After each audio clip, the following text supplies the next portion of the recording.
ጤና ይስጥልን ክቡራን ተመልካቾቻችን ከሐረሪ ቲቪ የሰዓቱን የአማርኛ ቋንቋ ዜናዎች ይዘን ቀርበናል። ዜናዎቹን እየመራው ነው ያያንቱ አመዳብራችሁ ቆይታ ማድረግ ይሆናል። በቅድሚያም ክልላዊ ዜናዎች። በሐረሪ ክልል ሁለት ባለሀብቶች መክፈል ለማይችሉ ጤና መድን ተጠቃሚዎች የ4 ሚሊዮን ብር ድጋፍ አደረጉ። የሐረሪ ክልል ርዕሰ መስተዳድር አቶ ኦርዲን በድሪም ለባለሀብቶቹ የምስጋና ሰርተፊኬት አበርክተውላቸዋል። ገዛኸኝ አራጌ ተጨማሪ ያለው በሐረሪ ክልል ሁለት ባለሀብቶች መክፈል ለማይችሉ ለ2000 የጤና መድን ተጠቃሚዎች የሚሆን የ4 ሚሊዮን ብር ድጋፍ አድርገዋል።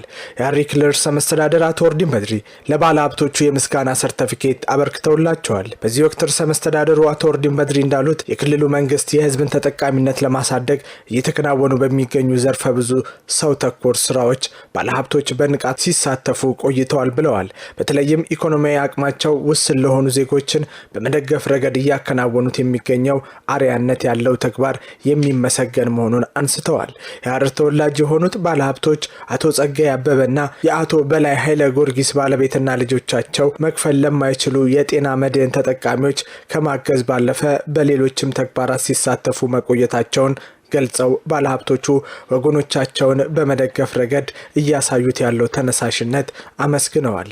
የክልሉ መንግስትም በተለያዩ ዘርፎች ላይ ለተሰማሩና ለሚሰማሩ ለባለሀብቶች የሚያደርገውን ድጋፍ አጠናክሮ ይቀጥላል ነው ያሉት። የጤና መድን አባል መሆናቸው ከፍተኛ ወጪ የሚጠይቁ መድኃኒቶችን በቀላሉ እንዲያገኙ የረዳቸው መሆኑን ተገልጋዮች ገለጹ። የሐረማያ ዩኒቨርሲቲ ህይወት ፋና ሁሉን አቀፍ ልዩ ሆስፒታል ህብረተሰቡ የጤና መድን አገልግሎት ተጠቃሚ እንዲሆኑ እያደረገ መሆኑን አስታውቋል። ፍቃዱ በላይ በዝርዝር ያቀርበዋል። የሐረማያ ዩኒቨርሲቲ ህይወት ፋና ሁሉን አቀፍ ልዩ ሆስፒታል ህብረተሰቡ በጤና መድን አገልግሎት ተጠቃሚ እንዲሆን እያደረገ መሆኑን አስታውቋል። የሐረማያ ዩኒቨርሲቲ ህይወት ፋና ሁሉን አቀፍ ልዩ ሆስፒታል የክሊኒካል ዳይሬክተር ዋና ስራ አስኪያጅ ዶክተር መሐመድ ኑር አብዱላሂ ከሐረሪ ብዙሃን መገናኛ ኤጀንሲ ጋር ባደረጉት ቆይታ ህብረተሰቡ በጤና መድን በኩል ሁሉን አቀፍ የጤና አገልግሎቶችን እንዲያገኝ እየተደረገ እንደሆነ ገልጸዋል። የጤና መድን አገልግሎት አቅመ ደካማ ህብረተሰብ ክፍል ሕክምና እንዲያገኝ ከመርዳት ባለፈ ሆስፒታሉ አስፈላጊውን የመድኃኒት አቅርቦት እንዲያሟላ ያግዛል ብለዋል። ህብረተሰቡ በጤና መድን ላይ ያለው ግንዛቤ ሊያድግ እንደሚገባም አክለዋል። እነኩን ባይ ኡመተ ፈየዳ ጅራ የጁ ኑስ አከሱመት ኡመን ከኛ መድራ ናመቀርሽን ቀም ህዝቡ ተጠቃሚ የሆነ ነው። በጣም ጥሩ ነው። ሆስፒታሉ ይህንን መድህን በመጠቀም ለህዝብ ቀጣይነት ያለው ሕክምናና ቀጣይነት ያለው መድኃኒት አቅርቦት ምርመራ እንዲቀርብ ስለሚረዳ ሆስፒታሉ እየተጠቀመ ነው። ከጤና መድህን ጋር ተያይዞ ግንዛቤ መስጠት ይገባል። ካርዳቸውን በመያዝ መጥተው እንዲጠቀሙ እንላለን። ኡመን ከኛ ወኖ ኢንሹራንስ ከንረት ለከን ቀበነት ቆም ራስቲፍ ኢንሹራንስን ኮኒ ፈየዳ ነሙ ኢንሹራንስ ከና ቀበተኒ አከዱፈኒ በሆስፒታሉ የህዝብ ጤና መድን አገልግሎት ዳይሬክተር ፓራዲ መሐመድ ሆስፒታሉ 80% የሚሆነውን አገልግሎቶችን በጤና መድን በኩል እንደሚሰጥ ተናግረዋል። የጤና መድን አገልግሎቶች የሀገሪቱ የጤና አገልግሎቶች መሰረት እንዲሆኑና የጋራ መደጋገፍ ባህል እንደሚያጠናክሩም ተናግረዋል። አገልግሎቱም ከክልሉ ባሻገር ለምስራቅና ምዕራብ ሐረርጌ ዞንና ለድሬዳዋ ከተማ የተሰጠ መሆኑን ገልጸዋል። ወንቲ ኢኒ ቀሙ ጉዶን ተኮ ወርገርጋርሳ አዳ ወርገርጋርሳ ከሳ ኢንሹራንስን ይሰጉዳፍ ያንገባ ጤና ኢንሹራንስ ከመረዳዳት ባህል ውስጥ ትልቁ ሲሆን በሆስፒታላችን ውስጥ ከሚሰጡት አገልግሎት ውስጥ 80% የሚሆኑት በኢንሹራንስ ሲሆን አገልግሎቶቹ በብድር መልክ ይሰጣል። ከዚህም በየ3 ወሩ ይከፈለናል። ክፍያ ጋር ተያይዞ ሐረሪ ክልል ምስራቅና ምዕራብ ሐረርጌ ዞን እና ድሬዳዋ በጊዜው እየከፈሉ ነው። መድኃኒቶችና የላቦራቶሪ መሳሪያዎችም በጊዜ እንዲገዙ እያደረግን ነው። ወንቶተ ስላ ሆስፒታል አበርባጅተን ባሲሳ ሁንዳሁ ወንተ ጎዱ ደንዳይችሮ የሆስፒታሉ ተገልጋዮች በጤና መድን በኩል ጥሩ አገልግሎት እያገኙ መሆኑን ገልጸዋል። ጃጅሊ ሆስፓናላ ባየ ኢንሹራንስ አለን። ስለዚህም ጥሩ አገልግሎት እያገኘን ነው እና መድኃኒት 1 ወይም 2 ቀናት ካልሆነ በስተቀር አይጠፋም። በቃ በሬዳል በመጨረሻም የጤና መድን አባል በመሆን ከፍተኛ ወጪ የሚጠይቁ መድኃኒቶችን እንዲያገኙ እየረዳቸው መሆኑን ተናግረዋል። ከአራተኛ እስከ ቀይ መስቀል የተሰራው መንገድ የትራንስፖርት ፍሰቱን ከማሳለጥ ባለፈ የከተማውን ውበት የሚጨምር መሆኑን አሽከርካሪዎች ገለጹ። መንግስት እየሰራላቸው ያለውን ልማት ለመደገፍ ዝግጁ መሆናቸውንም ገልጸዋል። ቤተልሔም ደሴ በዝርዝር ታቀርበዋለች። የሐረሪ ክልል በኮሪደር ልማት ስራው በአገር አቀፍ ደረጃ አመርቂ ውጤት ካስመዘገቡ ከተሞች መካከል ይጠቀሳል። በክልሉ የነዋሪዎች ተጠቃሚነትን የሚያረጋግጡ በርካታ መንገዶች እየተሰሩ ሲገኝ ከአራተኛ እስከ ቀይ መስቀል በአጭር ጊዜ የተሰራው መንገድ ለአብነት ይጠቀሳል። በዚህ ጉዳይ ያነጋገርናቸው አሽከርካሪዎች እንደገለጹት ከአራተኛ እስከ ቀይ መስቀል የተሰራው መንገድ የትራንስፖርት ፍሰትን ከማሳለጡ ባለፈ የከተማውን ውበት የሚጨምር መሆኑን ገልጸዋል። ቀደም ሲል መንገዱ የተበላሸ ከመሆኑም ጋር ተያይዞ አሽከርካሪዎች በየጊዜው ለብልሽት እየተጋለጡ ለተጨማሪ ወጪ የዳረጋቸው እንደነበር ገልጸዋል። ከዚህ በተጨማሪም የእግረኛ መንገድ አለመኖሩ ተጨማሪ ችግር የነበረ መሆኑን አክለዋል። አሁን ግን መንግስት ትኩረት ሰጥቶ ይህንን መንገድ በመሰራቱ ትልቅ ምስጋና ይገባልን ብለዋል። እንግዲህ በጣም ልዩነቱ በጣም ሰፊ ነው። ያው እንደምታየው በፊት መንገዱ አንደኛ ነገር በጣም ጥገና የሚያስፈልገው ነበር። ሁለተኛ ህዝቡ የእግር መንገድ አልነበረውም፣ አስፋልት ላይ ነበር የሚሄደው። አሁን ህዝቡ መስመሩን ጠብቆ ነው የሚሄደው። ደንብ አስከባሪዎችም ህግን እያስተባበሩ እኛም በነጻነት አስፋልቱን እንድንጠቀምና ሰፋ ብሎ ተሰርቶልን ያው ህዝብ አገልግሎት እየሰጠን ነው የሚገኘው። በጣም የማይጠበቅ ልማታዊ ስራ ነው እንደውም የተሰራው ላለው እና በዚህ የክልሉ መንግስትም የፌደራል መንግስትም ልናመሰግን ይገባል እላለሁ። በጣም ነው የምናመሰግነው በእውነቱ።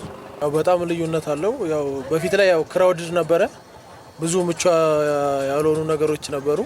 ያው መኪና እስከ መበላሸት ፒን እስከ መጠየቅ እግረኛ ለማሳለፍ ራሱ የምንቸገርበት ብዙ አክሲደንቶች የሚፈጠሩበት አጋጣሚ ነበረ። አሁን ግን ያው ሃይዌይ ማለት ይቻላል በነጻነት እንሄዳለን። ሁሉንም የተስተካከለ ሆኖልናል። ያው እናመሰግናለን በዚህ አጋጣሚ ብዬላለሁ ክልላችንን። ያው መንገዱ በጣም አሪፍ ነው። አሁን ላይ በቃ ሁሉ አመች ነው። በቃ ለታክሲ አሁን አሪፍ በቃ መንገዶች እየተሰሩ ነው ያለው። ሁሉ በቃ በዚህ ላይ አሪፍ ነው መንገዱ ለኛም አመች ነው። ያው በፊት ክራውድ ነው የሚፈጠር ነበረ።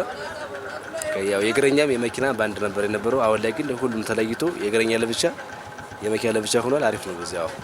በፊት ያው መንገድ ይጨናነቅ ነበረ፣ ለትራፊክ አደጋ ነበረ። አሁን ደግሞ ሰው በራሱ በእግረኛ መንገድ ስለሚሄድ መንገዱም አሪፍ ሆነ፣ ለኛም ራሱ አሪፍ ሆነ። አሪፍ እየሰራ ነው። አስፋልቶቹ በፊት የነበሩት እየተቦረቦሩ ነበሩ። አንደኛ ጎማ የእንግጭግጭ የመኪና ላይ ብልሽቶች እንዲሁም ደግሞ በጣም ጥገና የሚያስፈልጋቸውና ያረጁ የዱሮ አስፋልቶች ነበሩ። በእውነቱ እኛ እንደዚህ አልጠበቅንም ይሄ ሁሉ ነገር ይሰራል ብለን፣ ግን ከመጠን በላይ የሆነ ስራ የተሰራው በጣም ደስ ይላል። አሽከርካሪዎች ህግን በማክበር ለእግረኛ ቅድሚያ በመስጠትና የትራፊክ አደጋን ከመከላከል አንጻር ኃላፊነታቸውን ሊወጡ ይገባል ሲሉም ተናግረዋል። ሹፌሮች በእርግጥ አብሶ ቲቪኤሶችና ኒውፎርስ ሹፌሮች ያው ጥንቃቄ ማድረግ አለባቸው። አሁን የተሰራው መንገድ አዲሱ መንገድ ላይ ታፔላዎች በስነ ስርዓት ተደርገዋል። ትምህርት ቤቶች አካባቢ ላይም ዜብራን በስነ ስርዓት ተሰምሯል። የመንገድ ልማቱ በስነ ስርዓት ተሰርቶ ኢንተርናሽናል የሆነ መንገድ ነው የተሰራልን። ትምህርት ቤቶች አካባቢ ስንደርስ የሚጠበቅብንን ፍጥነት ጠብቀን ለእግረኛ ቅድሚያ በመስጠት እንዲሁም ደግሞ እግረኞችም ገና ህዝቡም ገና ብዙም ይቀረዋል ትምህርቱን ለማስተማር እግረኛ መንገድ እንዲጠቀሙ ቀስ ብለን በመሄድ በመንገር እንዲሁም ፍጥነታችንን በመቀነስ ይህንን የትራፊክ አደጋ ፍሰቱን ከዛም በዜሮ ማምጣት እንደሚቻል ብዬ ያስባለሁ። በዚህ ረገድ የታክሲ ሹፌሮች ትልቁን ድርሻ ይጠበቅባቸዋል። ከመንግስት የሚጠበቀውን የመንገድ ልማት ለኛ ተሰጥቶናል። እኛ ደግሞ ኃላፊነታችንን እንድንወጣ ላለው እያንዳንዱ ሹፌር ያው ኃላፊነት አለበት።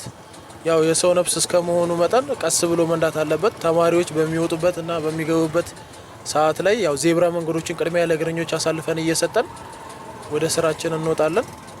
ያው እንተባበራለን፣ ህዝቡንም እንላለን። አመሰግናለሁ። በጥንቃቄ ነው በቃ የተማሪ ሰዓት ላይ ሞጭ መግቢያ ሰዓት ላይ እሱም በጥንቃቄ ያው እኛ ራሱ ሹፌሮች በእርጋታ ማሽከር አለብን።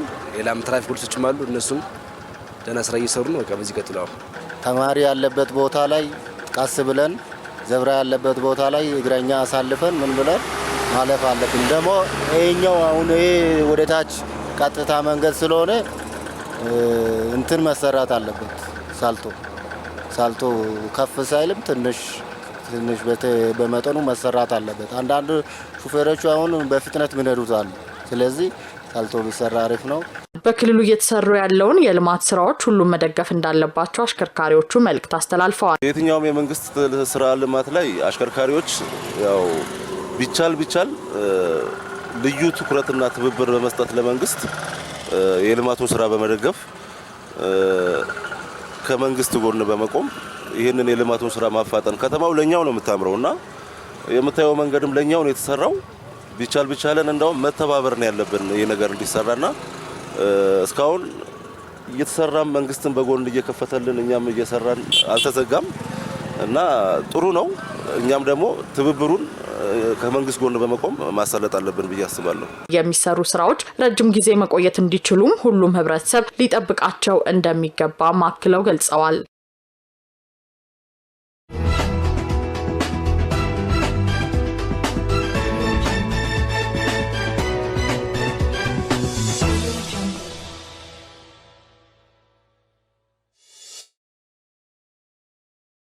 ክቡራን ተመልካቾቻችን ከሐረሪ ቲቪ ዜናዎቻችን ወደ እናንተ መድረሳቸውን እንደቀጠሉ ናቸው። ወደ ሀገር አቀፍ ዘገባዎች ስናልፍ የማክሮ ኢኮኖሚ ሪፎርሙ የኢትዮጵያን ኢኮኖሚ መልሶ እንዲያንሰራራ ቁልፍ ሚና መጫወቱን የኢትዮጵያ ብሔራዊ ባንክ ገዢ ዶክተር ኢዮብ ተካልኝ ገለጹ።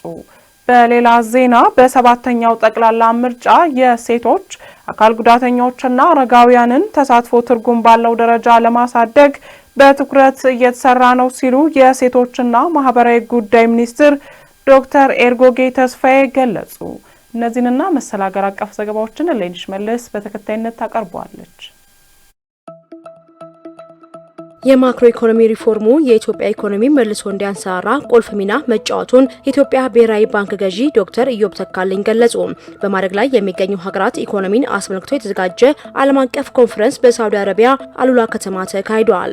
የኢትዮጵያ ብሔራዊ ባንክ ገዢ ዶክተር ኢዮብ ተካልኝ በኮንፈረንሱ የማክሮ ኢኮኖሚ ሪፎርሞች ለዘላቂ እድገት ያላቸውን ቁልፍ ሚና በተለይም የኢትዮጵያን የቅርብ ጊዜ ልምዶች በማንሳት ሀሳባቸውን አጋርተዋል። ኢትዮጵያ ከኮቪድ-19 ወረርሽኝ በፊት ከነበራት የበለጠ እድገት እያስመዘገበች እንደምትገኝና እንደ አውሮፓውያኑ አቆጣጠር በ2025-26 ባለ ሁለት አሃዝ እድገት አስመዝግባለች ተብሎ እንደሚጠበቅ አመልክተዋል። በኮንፈረንሱ የፋይናንስ ሚኒስቴሮች፣ የማዕከላዊ ባንክ ገዢዎችና በመንግስትና በግሉ ዘርፍ የሚገኙ የዓለም መሪዎች ተሳትፈዋል። የኮንፈረንሱ ተሳታፊዎች በማደግ ላይ የሚገኙ ሀገራት ቀጣይ የኢኮኖሚ እድገት፣ የገበያ ሁኔታና ዓለም አቀፍ ትስስር ላይ የመከሩ እንደሚገኙ የኢትዮጵያ ብሮድካስቲንግ ዘግበዋል።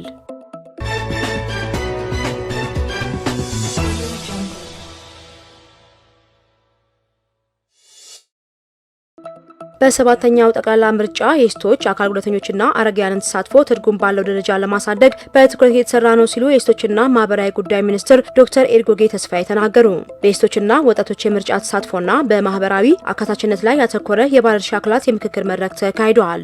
ሚኒስትሯ በዚህ ወቅት እንዳሉት ባለፉት ዓመታት የዜጎችን ፖለቲካዊ ተሳትፎ ለማሳደግ በተሰሩ ስራዎች ተጨባጭ ውጤቶች ተገኝተዋል። የሴቶች፣ ወጣቶች፣ አካል ጉዳተኞች፣ አረጋውያንና ለችግር ተጋላጭ የህብረተሰብ ክፍሎች የተቀናጀ ተሳትፎ ለዲሞክራሲያዊ ስርዓት መጎልበት ለፍትሃዊ ውክልናና ለዘላቂ ሰላም ግንባታ ወሳኝ መሆኑን አስረድተዋል። የኢትዮጵያ ብሔራዊ ምርጫ ቦርድ ምክትል ሰብሳቢ ተስፋዬ ነዋይ በበኩላቸው ቦርዱ አካታችነትን ለማረጋገጥ ካለፉት የምርጫ ጊዜያት በተሻለ መልኩ ዝግጅቶችን ማድረጉን ጠቁመዋል። ከምዝገባ ወቅት ጀምሮ ልዩ መለያዎችን በማዘጋጀት አረጋውያን፣ አካል ጉዳተኞችና ሴቶች ቅድሚያ እንዲያገኙ ለማድረግ የተሰራ ሲሆን ለሴት እጩዎች የሚያስፈልገውን የድጋፍ ፊርማ ቁጥር ዝቅ እንዲል ከማድረግ ጀምሮ በርካታ እድሎች ተመቻችተዋል ሲሉ ተናግረዋል። የጥረት ፍሬ እንዲያፈራ ሲቪል ማህበራት፣ መገናኛ ብዙሃንና ሌሎችም የሚመለከታቸው አካላት የበኩላቸውን አስተዋጽኦ እንዲያበረክቱ ጥሪ ማቅረባቸውን የፋና ብሮድካስቲንግ ዘገባ ያመላክታል።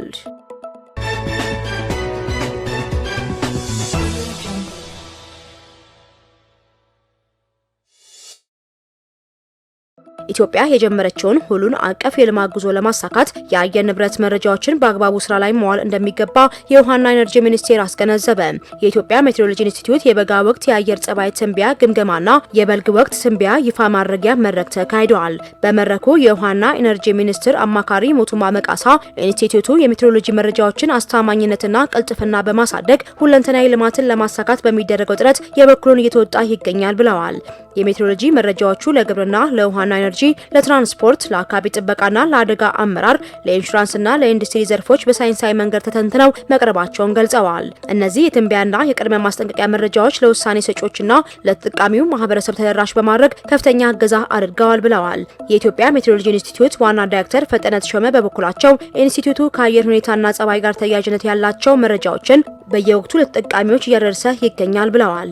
የበጋ፣ የበልግ፣ የክረምት የአየር ሁኔታና ጸባይ ትንበያዎችና የቅድመ ማስጠንቀቂያ አገልግሎቶች ለማህበራዊና ኢኮኖሚያዊ እንቅስቃሴዎች በማዋል ውጤት ማስገኘታቸውን አንስተዋል። ህብረተሰቡም በኢንስቲትዩቱ የሚሰጠውን ትንበያና የቅድመ ማስጠንቀቂያ መረጃ በሚገባ እንዲከታተልና እንዲጠቀምም መልእክት ማስተላለፋቸውን ኢዜአ ዘግበዋል።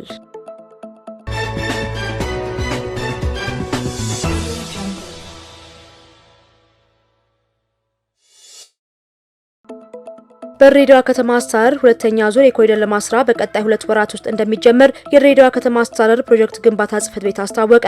የፕሮጀክት ግንባታ ጽሕፈት ቤት ኃላፊና የኮሪደር ልማት አስተባባሪ አቶ ወንደሰን ድንበሬ ለጋዜጣ ፕላስ እንደገለጹት በከተማዋ የሚሰራውን የኮሪደር ልማት 27 ኪሎ ሜትር ለመሸፈን መታቀዱን ተናግረዋል። በመጀመሪያ ዙር 11 ኪሎ ሜትር የኮሪደር ልማት ስራ ተከናውኗል። የእግረኛና የሳይክል መንገድ፣ 4 ፋውንቴኖች፣ አረንጓዴ ቦታዎች፣ ዘመናዊ የመንገድ መብራቶች፣ የህዝብ ማረፊያና መዝናኛዎች በኮሪደር ልማቱ ተካተዋል። በግንባታ ሂደቱ በኮንስትራክሽን ዘርፍ ለተሰማሩ ከ2000 በላይ ዜጎች የስራ ዕድል መፍጠር ተችሏልም ሲሉ ተናግረዋል። ለሁለተኛው ምዕራፍ የዲዛይንና የቅድመ ዝግጅት ስራ የተሰራ ሲሆን ከ2 ወር በኋላ ወደ ትግበራ ይገባል ተብሏል።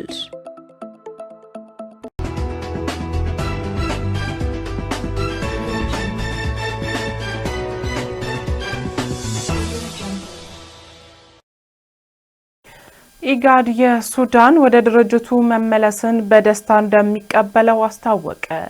የኢጋድ ዋና ጸሐፊ ዶክተር ወርቅነህ ገበየሁ የሱዳን መመለስ ቀጠናዊ አንድነትን የሚያጠናክርና የሰላምን ለመረጋጋት እንዲሁም ለጋራ ትብብር ያለውን ቁርጠኝነት ዳግም የሚያረጋግጥ መሆኑን ገልጸዋል። ባህር ጠንክር በዝርዝር ያቀርበዋል። የምስራቅ አፍሪካ የልማት በይነ መንግስት ባለስልጣን ኢጋድ የሱዳን ሪፐብሊክ በድርጅቱ ውስጥ ወደ ነበረበት ሙሉ ተሳትፎ ለመመለስ የወሰነችውን ውሳኔ በደስታ እንደሚቀበለው አስታውቋል። የኢጋድ ዋና ጸሐፊ ዶክተር ወርቅነህ ገበየሁ የሱዳን መመለስ ቀጠናዊ አንድነትን የሚያጠናክርና ለሰላም ለመረጋጋት እንዲሁም ለጋራ ትብብር ያለውን ቁርጠኝነት ዳግም የሚያረጋግጥ መሆኑን ገልጸዋል።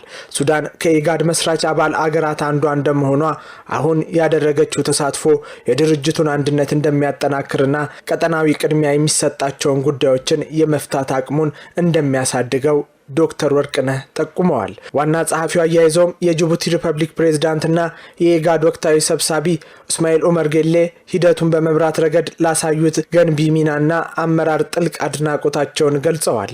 ሰብሳቢው ለውይይትና ለጋራ መግባባት የሰጡት ትኩረት ለቀጠናው ትስስር መጎልበት ትልቅ አስተዋጽኦ ማድረጉን አመላክተዋል። በመጨረሻ የኢጋድ ሴክሬታሪያት በሱዳን ያለውን ወቅታዊ ፈተና በሰላማዊ መንገድ ለመፍታትና ለሱዳን ሕዝብ ሆነም ለጠቅላላው ቀጠና አስተማማኝ እና ብሩህ ተስፋ ለማረጋገጥ ከሱዳን ሪፐብሊክ ጋር በቅርበት ለመስራት ዝግጁ መሆኑን በድጋሚ አረጋግጧል። ቴስላ በከፊል የጭነት መኪና ማምረት ጀመረ።